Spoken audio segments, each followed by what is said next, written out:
Welkom by Bybelstudie nommer 17 en dit gaan daaroor om mekaar te respekteer. Nou soos ons al vir Jakobus leer ken het in hierdie Bybelstudie van Jakobus, is hy amper soos die bergpredikasie van Jesus in Matteus 5, 6 en 7, spreek hy alledaagse dinge aan. En dit is die een ding na die ander wat aangespreek word. En dit is nie dat hy net wys op die fout nie, maar hy wys ook op die oplossing. En vir die oplossing moet ons so 'n klein bietjie gaan delf in die Here se woord. Ons moet bietjie gaan grawe en dit is waar ons die oplossings vir dinge gaan kry. En baie keer lê die oplossing in die probleem self. Want as hy die probleem aanspreek en die probleem uitwys, dan kom ons agter wat ons nie moes gedoen het nie. So kom ons lees die verse vir vandag se Bybelstudie en dit is net 2 verse. Jakobus 4 vers 11. Hy sê: moenie van mekaar kwaad praat nie, broers. Wie kwaad praat van sy broer of oor sy broer oordeel, praat ook kwaad van die wet en oordeel die wet. As jy die wet oordeel, is jy nie 'n doener van die wet nie, maar 'n regter. Daar is net een wetgewer en regter, hy wat in staat is om te verlos en te vernietig. Maar jy, wie is jy om jou naaste te oordeel? Nou ons kan hierdie gedeelte ook lees in die CJB, dit is 'n Engelse vertaling. Hy sê: brothers, stop speaking against each other. Whoever speaks against a brother or judges a brother is speaking against Torah and judging Torah. If you judge Torah, you are not a doer of what Torah says, but a judge. There is but one giver of Torah, he is also the judge, with the power to deliver and to destroy. Who do you think you are, judging your fellow human being? Nou in die ontleding kyk ons na sleutelwoorde en die eerste sleutelwoord wat ons kry is kwaadpraat. En as ons bietjie kyk na die definisie van kwaadpraat, dan is dit om iets te sê oor 'n persoon wat nie waar is nie. En in die proses is jy besig om daardie persoon se reputasie skade aan te doen. Of om die persoon se gesag te ondermyn. En dit beteken om mekaar te kritiseer, en dan in die proses tweedrag en vooroordeel te saai. As 'n mens kwaad praat van een persoon by 'n ander persoon, dan het daardie persoon 'n vooroordeel. En veral as dit natuurlik nie die waarheid is nie, want die duiwel hou daarvan as ons leuns vertel, en die leuns word ons natuurlik makliker geglo as die waarheid. Ons ken dit almal. Dit is baie makliker om 'n leuen te glo. Dit word outomaties geglo, maar die waarheid moet eers bewys word. Maar daar kan ons ook kyk na die gees van Doeg in die Kanaaniete reeks. Dit is ook 'n reeks wat op YouTube beskikbaar is. En in daardie uitleg van Doeg, daar sien ons hoe werk kwaadpraat. En dit is om dan in kwaadpraat 'n las te lê op die ander persoon, wat daardie persoon baie keer onwetend dra. Maar dit is 'n las waaronder die persoon gebukkend gaan. En om dit te doen is natuurlik baie gevaarlik, want daardie kwaadpraat, daardie vloek wat eintlik uitgespreek word, draai natuurlik om, het kom terug, as dit dan nie die waarheid is nie. So mens moet oppas daarvoor. Die volgende sleutelwoord is oordeel. Nou in hierdie konteks is dit om iemand se gedrag te meet aan 'n sekere maatstaf en dan te oordeel of die persoon aan daardie maatstaf voldoen. Dit is oordeel. Enige oordeel het een of ander maatstaf. As dit 'n land is wat iemand oordeel, dan is daar 'n grondwet of daar is wette wat geskryf is in die wetboeke en die persoon se gedrag of optrede word gemeet aan dit wat geskryf is in die wet. En as dit dan nie voldoen aan die wet nie, dan is daar 'n sekere gevolge daarvoor. So daar is vir enige oordeel is daar altyd 'n maatstaf. Wanneer daar geen maatstaf is nie, is daar ook geen oordeel nie. So dit moet mens nou altyd in gedagte hou, en die maatstaf wat in hierdie geval gebruik word, wat Jakobus van praat, is natuurlik die wet van Moses. Dit is die Torah. Nou, hoekom gebruik hy dit? Want ons is nou Nuwe Testamenties en Jesus het tog gesê die wet het in hom vervulling gegaan. Dit is so. Ons moet altyd onthou die mense met wie Jakobus gepraat het, aan wie het hy die brief gerig. Ons moet altyd teruggaan na die oorspronklike ontvanger toe, want dan verstaan ons hoekom baie dinge gesê is wat gesê is. En die oorspronklike ontvangers was Jode wat tot bekering gekom het. En daardie Jode was baie bekend met Moses se wet. Hulle het groot geword aan, hulle het gegroei daarin. En dit was die maatstaf gewees. En nou is daar heel waarskynlik 'n 'n klompie Jode wat verskriklik regverdig in hulle self is, want hulle weet hoe om die wet te onderhou, en daar's ander wat heel waarskynlik die wet nou nie onderhou volgens hoe hulle nou reken hy onderhou moet word nie, en nou word daar kwaad gepraat van 'n ander persoon. So dit is die agtergrond waaruit Jakobus skryf, en dit is vir bekeerde Jode, maar Jode wat die wet geken het en daarvolgens gelewe het. Hy sê regter van die wet. Nou, wanneer daar kwaad gepraat word van 'n persoon, dan word daar kwaad gepraat met die maatstaf waarteen daardie persoon gemeet word. Onthou nou, 'n maatstaf waarteen iemand gemeet word, die maatstaf het nie die doel om 'n las op die persoon te lê nie. 'n Maatstaf waarteen iemand gemeet word, selfs al is dit die Torah in die ou dae, die maatstaf was daar met die doel om te bevry, om redding te bring, om oorwinning te bring, om verlossing te bring. As ons nou kyk na die evangelie van Jesus Christus, dan was die bedoeling van enige wet wat Jesus gegee het, selfs al is dit Ou Testament, of natuurlik dit wat Jesus in die bergpredikasie gegee het, waarop Jakobus grootliks baie van sy van dit wat hy geskryf het, gebaseer het, kom uit die bergpredikasie uit, of dit wat Salomo geskryf het. Nou, dit wat geskryf was nooit die bedoeling om af te breek, om kwaad te steek nie. Die bedoeling was om te red, om te reinig, om te verlos. Wanneer daardie persoon nou, een persoon nou gemeet word en daar word kwaad gepraat, dan is jy besig om die wet wat veronderstel was om te red, is om daardie wet te gebruik om te vernietig. En dan sê hy, nou raak jy 'n regter van die wet. Want volgens jou het hierdie wet nou nie daarin geslaag om redding en verlossing te bring nie. Hierdie wet waarteen jy meet, het daarin geslaag om van jou medebroer en suster kwaad te praat. En nou sê hy, en nou word jy 'n regter van die wet, want dit was nooit die bedoeling van die wet gewees nie. En dit maak 'n mens natuurlik skuldig aan daardie wet wat jy dan gebruik. Daar is een wetgewer en daar is een regter. Nou, dit verwys na God wat die wet gegee het, die hoogste gesag. Hy self is ook die regter van daardie wet wat hy gegee het. Hy is die een wat weet hoe om daardie wet te interpreteer en toe te pas. En ons as mens sal eintlik ons lewe lank sal ons 'n goeie idee hê van wat die Here se bedoeling was. Ons sal nooit werklik by die volheid daarvan uitkom nie, want ons menslike verstand en wat ons verstaan van die Here se woord, wat ons verstaan van die wet, is eintlik maar beperk, en dit is beperk tot ons eie kennis of ons eie ondervinding is ons beperk, maar God wat die wet gegee het, het presies geweet wat hy bedoel het met elke letter daarvan. En dit wat Jesus ook gegee het in die Nuwe Testament, hy het presies geweet wat is sy bedoeling daarmee, en daarom is hy die enigste een wat regverdig kan oordeel. En niemand anders kan regverdig oordeel nie. Eintlik in aardse terme werk dit so dat die wetgewer kan nie ook die regter wees nie.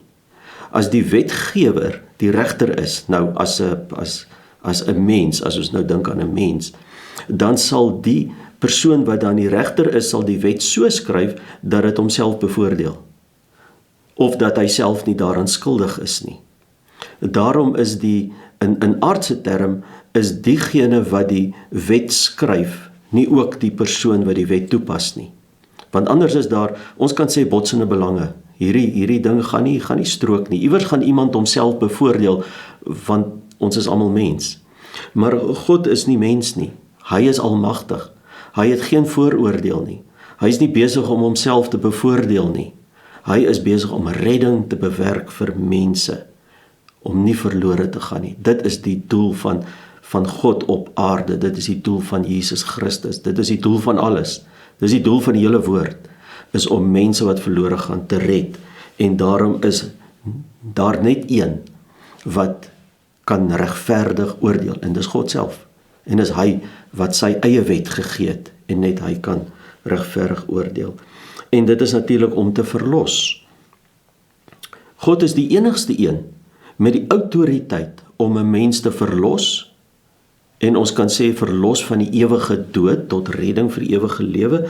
En God is ook die enigste een met die autoriteit om te besluit of iemand wat sterf in Christus of buite Christus sterf. Sterf jy as 'n sondaar of sterf jy in Christus? Sterf jy sonder genade? Of sterf jy met genade? Vroeër in Jakobus het ons gekyk daarna, dat God se oordeele is nie 1 tot 1 nie. God se oordeele het baie barmhartigheid in, het baie genade in.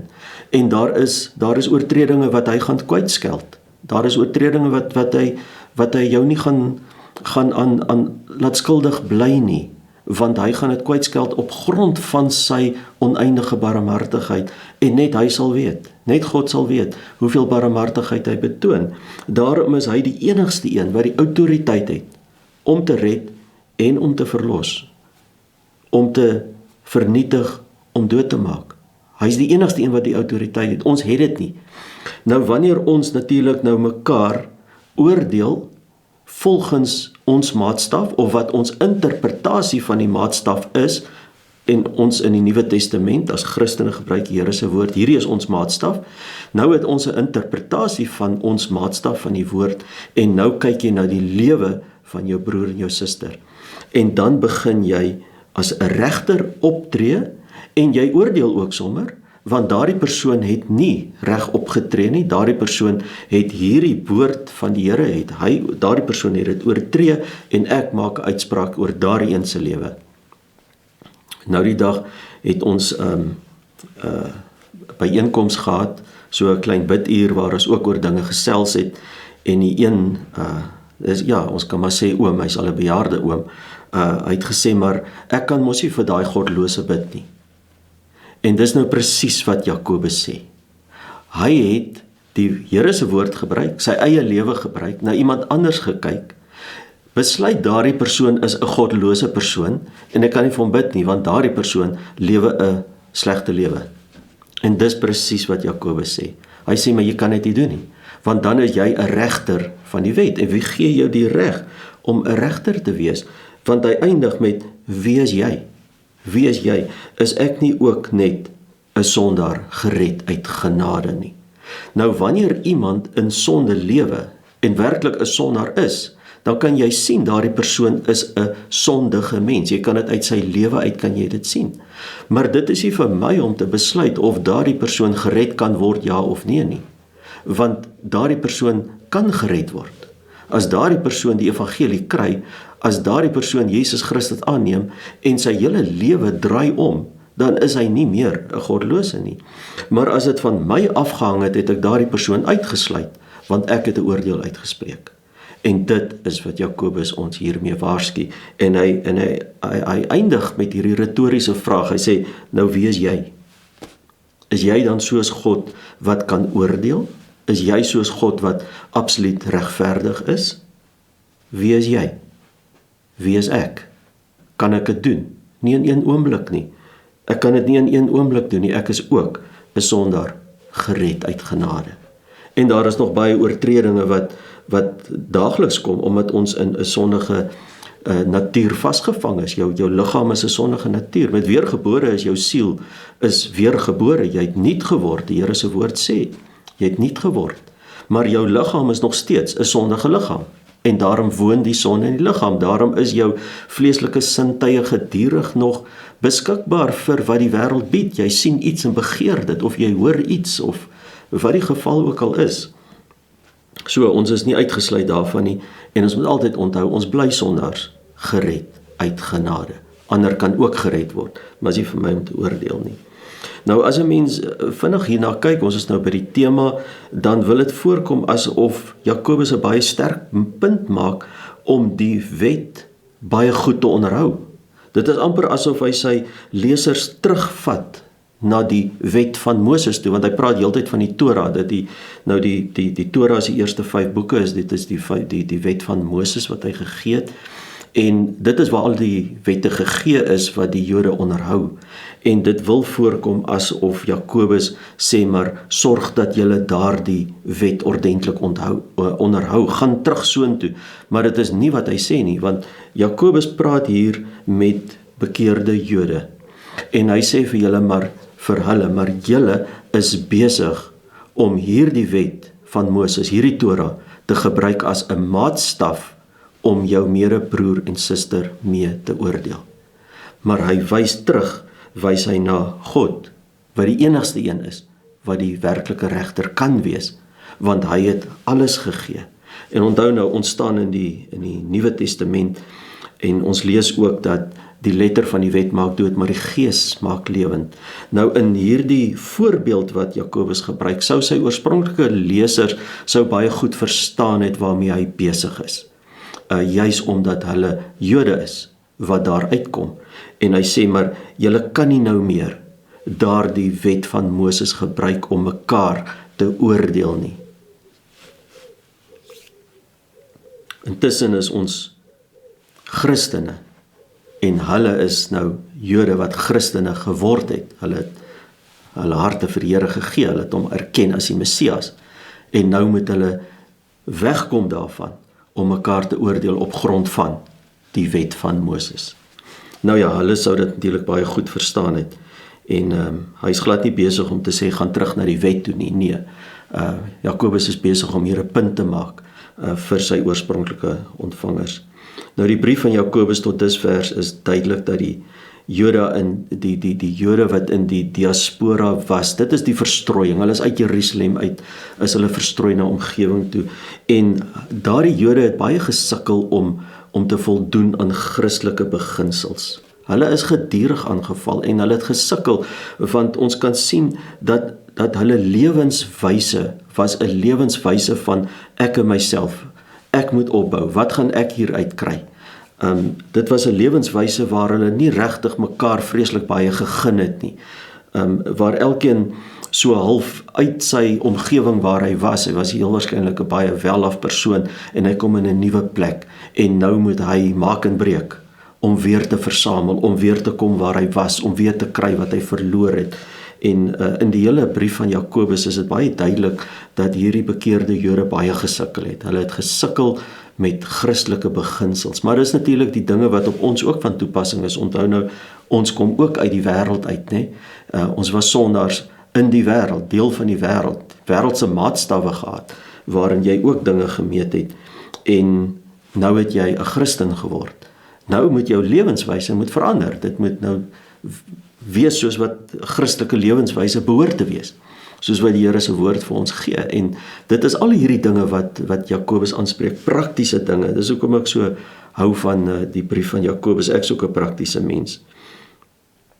Nou, die oomblik wat iemand optree as 'n regter, dan beteken dit daardie persoon moet 'n kenner van die wet wees. As ons kyk nou na die regters wat op die regbanke sit, soos wat dit nou maar normaalweg in 'n land gaan, in die howe en in die plekke waar hulle uitsprake moet lewer, dan is daar sekere howe vir sekere tipe misdaad. As dit nou gaan oor siviele eise, dan gaan jy na daardie hof toe. As dit gaan oor grondwetsake, gaan jy na daardie hof toe. As dit gaan oor sake met kinders, dan gaan jy na daardie hof toe. En hoekom gaan almal nie na dieselfde hof toe nie? Dit is omdat die regter wat in daardie hof sit op daardie gebied, moet daardie regter 'n kenner wees van die wet wat te maak het met daardie afdeling.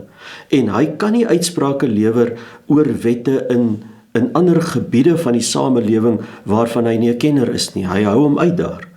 Hy is 'n kenner van hierdie gedeelte. Nou, iemand wat homself voordoen as 'n regter, en dit is wat Jakobus sê, as ek myself die reg voorhou om my broer en my suster te veroordeel, dan moet ek 'n kenner van die wet wees. So ek moet 'n kenner van die hele woord van die Here wees, van begin tot einde. Daar moet niks in die woord wees wat ek nie ken of van weet nie. Die kennis het en presies weet wat die Here se bedoeling was nie. As ek daai volle kennis het, dan eers mag ek as 'n regter optree. Die oomblik wat ek hier en daar ietsie weet, dan gaan dit ook my maatstaf wees. Vanuit daai bietjie van wat ek weet, gaan ek my broer en my suster oordeel, en omdat hulle nie pas nou by my maatstaf of my bietjie kennis van die wet wat ek het nie, daarom gaan ek van hulle begin kwaad praat, want hulle verstaan verkeerd en hulle lewe verkeerd. En nou gaan beskinder ek my broer en suster by iemand anders, omdat hulle nie voldoen aan my kennis wat ek het vir die bietjie wat ek weet nie. En hy sê maar, net God kan 'n regter wees. Ek kan nie 'n regter wees nie. Ek is nie in staat om een te wees nie. En 'n oordeel vind gewoonlik plaas uit 'n gebrek aan kennis. En hier is twee soorte kennis waaraan ons gebrek het. Die een is die volle kennis van die volle omvang van die Here se woord, met alles wat hy bedoel het. Die ander gebrek aan kennis wat ons glad nie het nie. Ek weet nie wat gaan in my broer en suster se hart aan nie. Ek het geen idee wat in iemand anders se hart aangaan nie. Nou omdat ek nie weet wat die bedoeling van daardie persoon se hart is nie, daarom het ek geen reg om 'n uitspraak te maak oor 'n ander persoon nie. Ek het geen reg nie, want ek weet nie wat die bedoeling van die hart is nie. Baie keer tree mense op 'n sekere manier. En die optrede kyk ek na, en as ek na die optrede kyk, dan dink ek, jene, ek sou daarom nie so opgetree het nie. Daai was daarom nou regtig nie mooi gewees nie. En ek het 'n oordeel in my hart. Intussen, as jy 'n bietjie na daardie persoon se lewe luister, of met daardie persoon deel, of meer kennis kry, dan kom jy agter daardie persoon het nie 'n keuse gehad om so optree nie, want daardie persoon se omstandighede het dit nie toegelaat nie. En in daardie omstandighede, baie keer is daar smarte in mense se hart. En omdat daar smart in 'n ander een se hart is, het daardie persoon 'n sekere optrede. Maar ek weet dit nie, want ek ken nie die hart nie. God ken die harte. Hy ken my en hy ken ook die ander persoon. So daar is twee soorte gebrek aan kennis. En die een gebrek is, ek ken nie die volle woord van die Here met elke jota en titel wat daar is nie. En die tweede gebrek is, ek ken nie die ander persoon se hart nie. Daarom kan ek geen oordeel uitspreek oor 'n ander persoon se optrede nie. En slegs God is waardig met die volle autoriteit, die volle kennis om te oordeel. Hy kan iets sê, hy kan 'n oordeel uitspreek, hy kan besluit reg of verkeerd. Net God kan dit doen en ek as mens kan dit nie doen nie. Nou in bevestiging kan ons kyk na die gees van doog en dit is natuurlik, as mens daarna kyk, dan kom jy agter hoe die gees van doog werk. En dit is net in kort, dit is 'n man wat nie op sy, of kom ek sê so, nie by sy werksplek was nie, want hy was 'n veewagter, hy moes die skape oppas, maar hy was nie daar nie. Hy het rondgehang by die tempel, omdat hy nuuskierig was om te hoor wat daar aangaan. En toe was Dawid, koning Dawid, was in gesprek met die priester. En hy het daar gestaan en hy het die gesprek afgeluister. Hy het nie die agtergrond geken nie, hy het nie geweet waaroor dit gaan nie. Al wat hy gehoor het is daai paar woorde wat Dawid en die priester met mekaar gespreek het. Hy het 'n afleiding gemaak en hy het van daar af gehardloop na koning Saul toe en hy het vir hom gaan vertel wat hy gehoor het. Hy het nie die volle storie geken nie, hy het ook nie die volle waarheid vertel nie. Koning Saul het sy verhaal gehoor. Op grond daarvan het koning Saul 'n oordeel gevel oor Dawid en besluit hy moet doodgemaak word. En toe hy hom nie kon kry nie, toe gaan haal hy die priester met sy hele huisgesin en maak hulle dood. En hierdie hele verhaal het met doog niks te doen gehad nie. Hy was veronderstel om skape op te pas. Hy het gegaan op 'n plek, sy ore uitgeleen. Hy het geoordeel. Hy het gaan kwaad praat by Saul. En die gevolg was dat die priesters uitgeroei was. Dit is die gevolg daarvan. Dis die gees van doog. Nou 'n mens kan gaan luister daarna na 'n hele uiteensetting van die gees van doog. Dit is op YouTube beskikbaar. Nou ja, dit kry mense natuurlik reg deur die Bybel en daar is baie tekste wat vir ons sê, soos Eksodus 20 vers 16, dit is deel van die 10 gebooie, jy mag nie vals getuig teen jou naaste nie. Nou wat is kwaadpraat? Kwaadpraat is mos wanneer jy nie die waarheid verkondig nie. As jy die waarheid het om te vertel, is dit die waarheid. Om te gaan kwaadpraat is om jou eie opinie te lig oor 'n ander persoon. Dit is wat dit is. En dit is altyd leuns. Kwaadpraat sal nooit die waarheid wees nie, dit sal leuns wees. Psalm 15 vers 1 tot 3, dit is 'n psalm van Dawid. Hy sê, Here, wie mag 'n gas wees in u tent? Wie mag tuis gaan op u heilige berg? Met ander woorde, wie mag met die grootste vrymoedigheid na die Here toe gaan? En hy antwoord, hy sê, hy wat onberispelik leef en regverdig optree, wat van harte die waarheid praat, hierdie is nie kwaad praat nie, wat van harte die waarheid praat, hy laster nie, doen sy medemens nie kwaad aan nie, en bespot nie sy naaste nie. Hierdie is daarom nou 'n opsomming van kwaad praat soos min, en dit kry ons in Psalm 15. Psalm 50 vers 19 en 20, hy sê, jy gee jou mond vrye teels vir boosheid en jy span jou tong in vir bedrog. Jy sit en konkel teen jou broer, jou moeder se seun beswadder jy. Kwaad praat, dit is wat dit is. Spreuke 6 vers 16 tot 19, daar kan ons ook lees, daar is 6 dinge waarin die Here 'n weersin het, 7 is vir hom afstootlik. Hoofvaardige oë, 'n bedrieglike tong. Dit is vir die Here afstootlik, 'n bedrieglike tong, dit is kwaadpraat. Hande wat onskuldige bloed vergiet, hart wat bose planne smee, voete wat gou is om na die kwaad te hardloop, 'n vals getuie wat leuns uitreig en iemand wat tweedrag saai tussen broers. Kwaadpraat, skinder, is vir die Here 'n gruwel, dis vir hom afstootlik om dit te hoor, wanneer jy gaan en tweedrag saai op grond van kwaadpraat. Psalm 9 vers 4 en 5, hy sê, wanneer my vyande terugdeins, struikel hulle en kom hulle om vanweë u teenwoordigheid, want u het my reg in my regsaak gehandhaaf, u het op die troon gesit as 'n regverdige regter. God is die enigste een wat 'n regverdige regter kan wees. 2 Timoteus 4 vers 8 kan ons lees, nou wag die oorwinningskrans van geregtigheid op my, want die Here, die regverdige regter, op daardie dag vir my sal gee, nie net vir my nie, maar ook vir almal wat sy koms liefhet. Wie is die regverdige regter? Die Here is dit. Hy is die enigste een wat 'n regverdige regter kan wees, omdat hy al die feite het, ken die harte. Daarom is hy regverdig. Psalm 44 vers 22, hy sê, sou God dit nie ontdek nie, hy is immers die een wat die hartsgeheime ken. Daar is hy. Daar is die antwoord, dit is hoekom hy die regverdige regter is, hy ken die hartsgeheime. Ons ken dit nie. Geen idee wat in iemand anders se hart aangaan nie. Geen idee wat hulle omstandighede is, wat in hulle gemoed is nie. Geen idee nie, God weet dit. Daarom is hy die regverdige regter. Psalm 139 vers 23, hierdie is persoonlik. Hy sê, ondersoek my o God, ek ken my hart, toets my, ken my ontstellende gedagtes. Het is geweldig om vir die Here te sê, my Here, toets my, wys my, wat gaan in my binneste aan.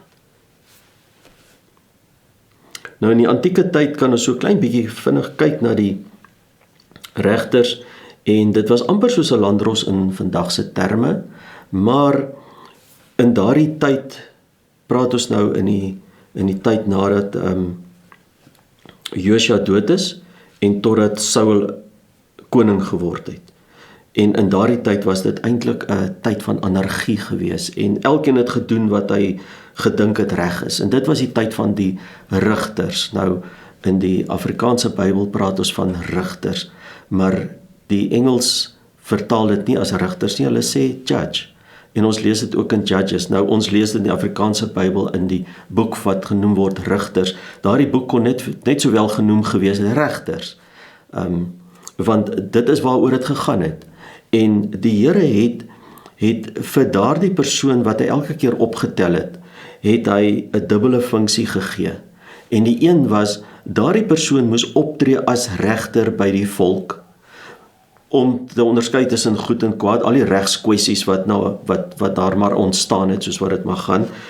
Hy moes daar oordeel, hy moes besluit wat is reg en verkeerd, maar hy moes hulle ook rig, hy moes ook vir die volk leiding gee. So hy het 'n bietjie van 'n dubbele funksie gehad, om as regter op te tree en ook om leiding te gee. En miskien is dit hoekom die boek in die Afrikaans sy opskrif genoem word rigters, maar dit is eintlik regters, dit is judges in Engels.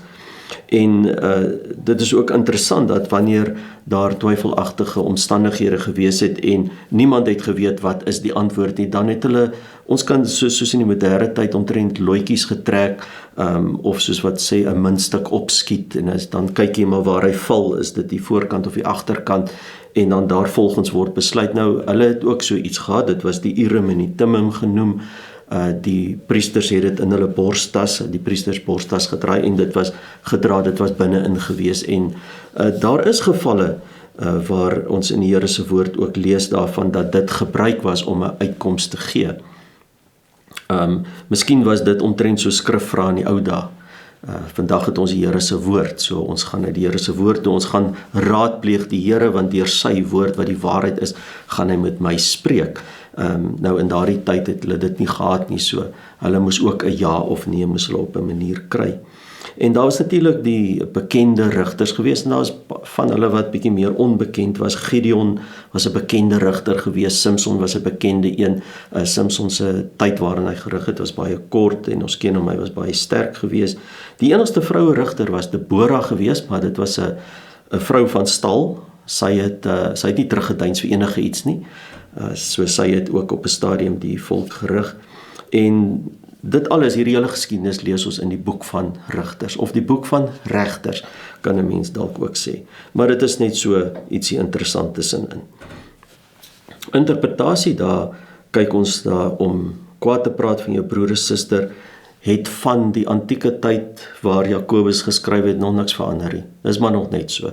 Dit is iets wat deesdae eintlik al hoe makliker is met sosiale media, waar jy vroeër 'n bietjie moeiliker jou opinie gelig het. Deesdae is ons baie maklik.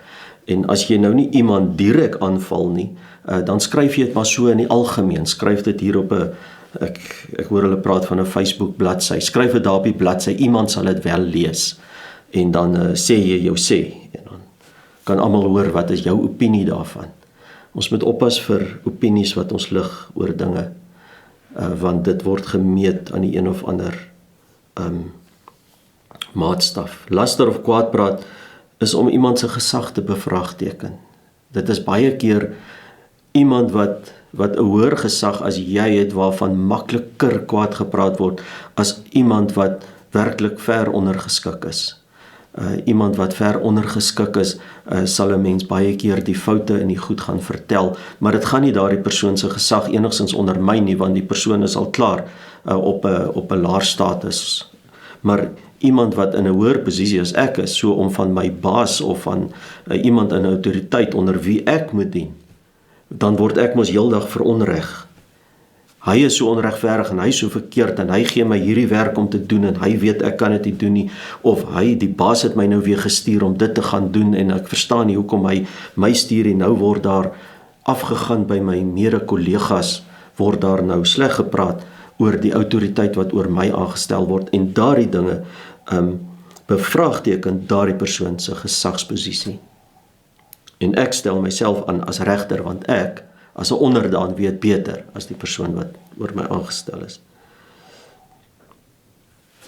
Om iemand te oordeel is om 'n gesagsposisie oor hulle in te neem. Levitikus 19 vers 16 is dalk wat Jakobus in gedagte gehad het, en dit staan net voor die liefdesopdrag in Levitikus 19 vers 18. Nou Levitikus 19 vers 16 sê, jy mag nie as 'n kwaadstoker tussen jou mense rondgaan nie. Jy mag nie jou medemens se lewe in gevaar stel nie. Kwaadstoker, kwaadpraat, kwaadstoker, hierdie is 'n antieke ding. Dit is nie 'n nuwe uitvindsel nie, glad nie. Dit kom al van die antieke dae af. Ons lees dit al in Levitikus 19. Levitikus 19 vers 18 sê, jy mag nie haatdraand wees en 'n wrok koester teen die kinders van jou volk nie. In vers 16 sê, jy mag nie 'n kwaadstoker wees nie. Jy mag nie haat dra nie, jy mag nie 'n wrok koester nie. So, dit is dalk wat Jakobus in gedagte gehad het as 'n mens bietjie verder teruggaan in die Here se woord. En nou, sy punt is om die wet te verontagsaam deur 'n ander persoon te oordeel. En hoekom sê mens dit? Die ding is, om leuns te vertel is ook een van die 10 gebooie. Jy mag nie leuns vertel nie, jy mag nie valse getuienis gee nie. Dit is om leuns te vertel. Om leuns te vertel is om dinge te vertel wat nie die waarheid is nie, en gewoonlik vertel jy dit van jou mede broer en suster, of jou mede kollega. En dit is iets wat deur die wet self veroordeel word. So, as 'n mens gaan en 'n kwaadstoker is, dan is jy daarmee besig om dieselfde wet te oortree. Want die wet wat jy gebruik as maatstaf, is dieselfde wet wat jy oortree om kwaad te praat. So nou het jy 'n regter van die wet geword. Want hierdie gedeelte van die wet tel nie vir my nie, want jy gee jouself die reg om kwaad te praat, maar hierdie hele wet tel vir my broer, want dit is my maatstaf, waarin ek my broer meet. En dit is geweldig as 'n mens daarin dink, dat jy oortree dieselfde wet, as wat jy gebruik as 'n maatstaf. Haai, staan ons dan nie almal skuldig daarteenoor nie, dat ons dieselfde wet wat ons gebruik, aanskuldig staan, net deur jou doen en late teenoor jou broer en suster. En dit maak ons dan natuurlik regters van die wet, nie? God het sy wet gegee, maar dit maak my 'n regter daarvan, want ek besluit hoe ek dit toepas, of nie toepas nie. Maar die Here het natuurlik baie genade, en die Here is absoluut regverdig, en hy het baie barmhartigheid, en ons lees ook dat sy barmhartigheid roem teen die oordele. As sy barmhartigheid roem teen oordele, waar is my barmhartigheid? Roem my barmhartigheid ook teen oordele? Is dit barmhartigheid wat gaan maak dat ek nie gaan kwaad praat van my broer en suster nie? Of is daar by my so min barmhartigheid, dat wat hulle ook al verkeerd doen, gaan ek oorvertel? Ek gaan kwaad praat met wat dit ook al is. En hoe meer ek kwaad praat van my broer en suster, hoe minder is daar barmhartigheid en genade by my. En dit maak van my 'n oortreder van dieselfde wet. God is die enigste wetgewer, hy is ook die enigste regter, wat sy eie wet kan in stand hou. Daar is so 2 punte wat 'n mens 'n bietjie kan oorpyns.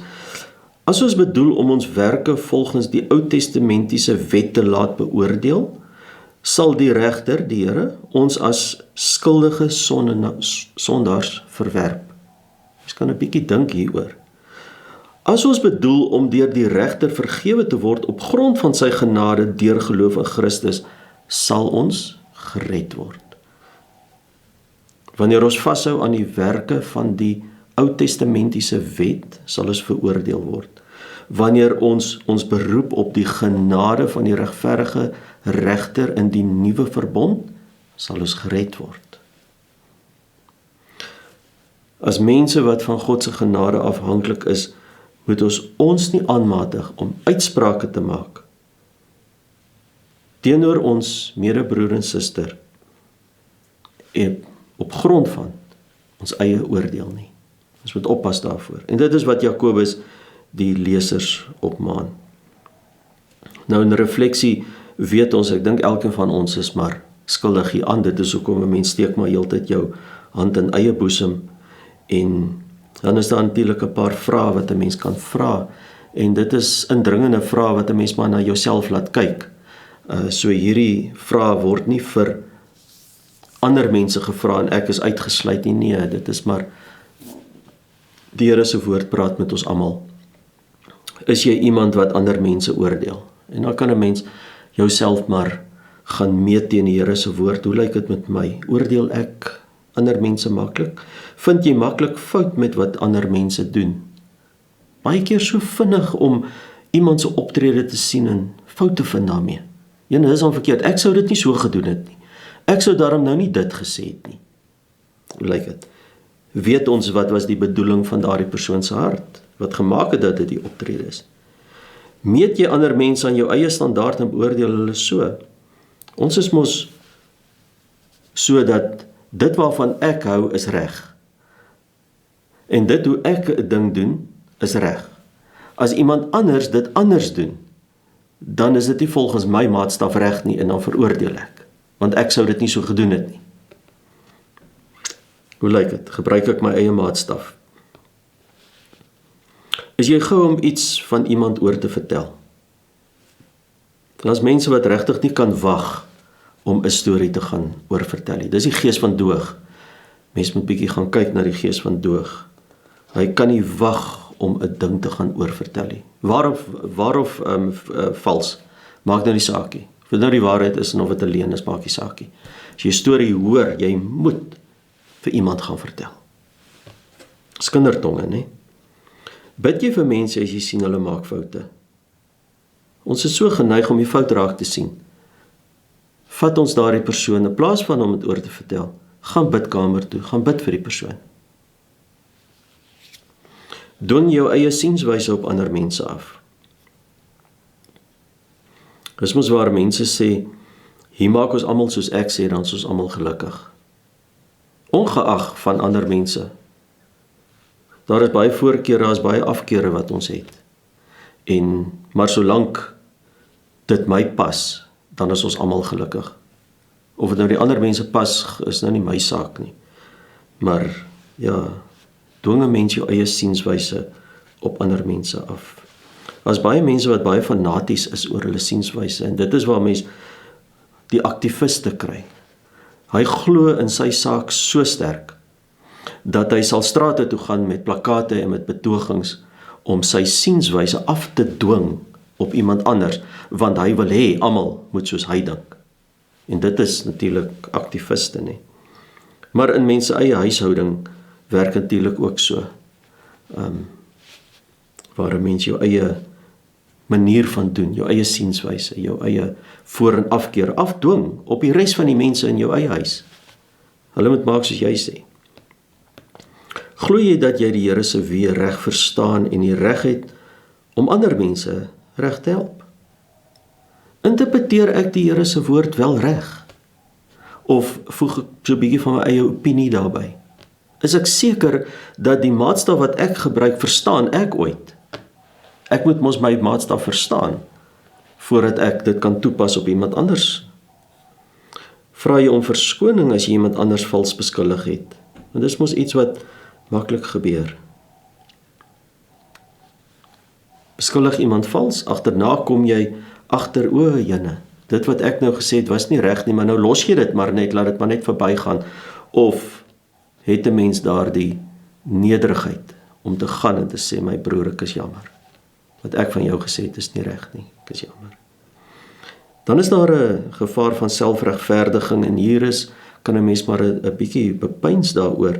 En dit is 'n gelykenis wat die Here vertel het van die fariseer en die tollenaar. En hier gaan dit oor selfregverdiging, en die fariseer het die tollenaar gemeet aan sy eie godsdienstige houding. Die manier hoe hy die Here gedien het hy daardie tollenaar aangemeet. En hy het geoordeel. En dit is die gelykenis van selfregverdiging. En 'n mens kan hom maar lees, en daar is 'n plek om notas te maak. So, hierdie is maar iets wat 'n mens self gaan bepeins dit, en vra die Here om in jou eie hart in te spreek. Ons kan die gelykenis lees, Lukas 18 vers 9, en dit is wat Jesus vertel het. Hy sê, met die oog op sommige mense wat oortuig was van hulle eie regverdigheid, en op ander neergesien het Jesus hierdie gelykenis vertel. Vers 10. 2 mense het opgegaan na die tempelterrein om te bid. Die een was 'n fariseer en die ander 'n tollenaar. Die fariseer het gaan staan en so oor homself gebid: God, ek dank U dat ek nie soos die ander mense is, wat roof, onreg doen, egbreek pleeg nie, en ook nie soos hierdie tollenaar nie. Ek vas 2 keer per week, ek gee 10% van alles wat ek verdien.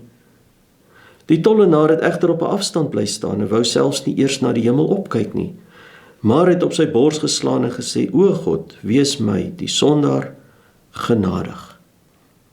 Vers 14. Ek sê vir julle, hierdie man, eerder as die eerste een, het na sy huis gegaan as iemand wie se saak met God reggestel is. Want elkeen wat homself verhoog, sal verneder word, maar elkeen wat homself verneder, sal verhoog word. Ons kan hierdie gelykenis wat die Here vertel het, kan ons maar gaan sit en stil word en self gaan bepeins. Kyk, waar staan ek? Regverdig ek myself, en op grond van my regverdigheid oordeel ek my medebroer en suster? praat van hulle kwaad, beskinder hulle, sien op hulle neer, wat die geval ook al is.